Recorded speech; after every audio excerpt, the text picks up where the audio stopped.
When it comes to perception, we often miss the small things. But your brain wouldn't block out something big, right? Something strange and obviously out of place? Or would it? So everybody has a limited amount of attentional capacity, and things that divide our attention make it worse. In our next experiment, we turn our hidden cameras on a college campus. Will our brains perceive something that totally doesn't belong in an academic setting? Meet our clown, Bobo. It seems like everybody notices Bobo. But look again. There's a whole group of people who don't see Bobo the clown. Who? The people talking on their cell phones. But why? Evolutionary neurobiologist Mark Changizi is out to prove that talking on a cell phone is a distraction that short-circuits your perception. We're going to be testing what's called inattentional blindness. Inattentional blindness is where people don't see obvious things in their environment by virtue of the fact that their attention is drawn to some other facet of the environment.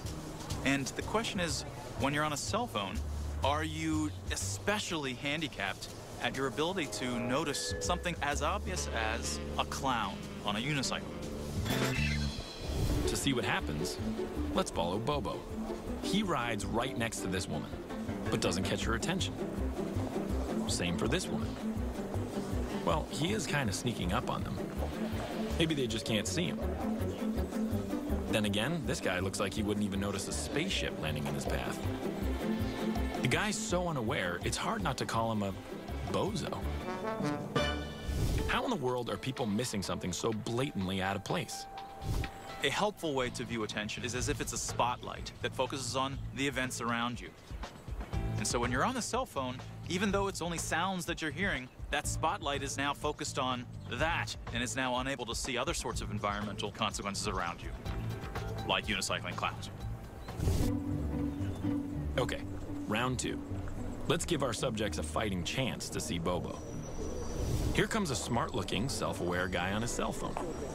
Send in the clown. Bobo's 20 yards away, directly in his line of sight. Our subject's got plenty of time to see him. Does he see him? Not for a second. Is there anything unusual that you may have seen? No.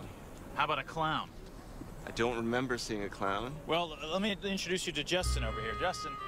Nice to meet you. Nice to meet you. Sorry I didn't notice you. Hey, it's okay. It happens.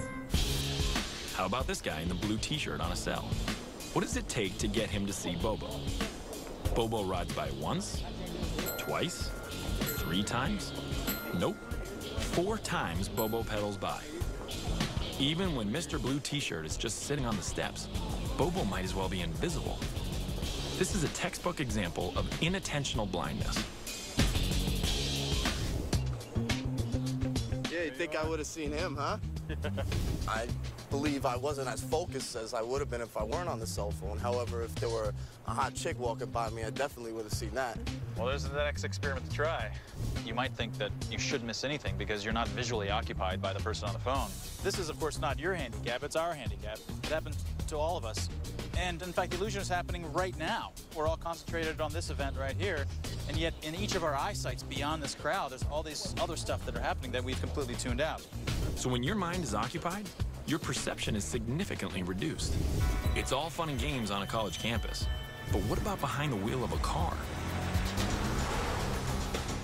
Guess what? According to the National Safety Council, talking on a cell phone is almost as dangerous as driving drunk.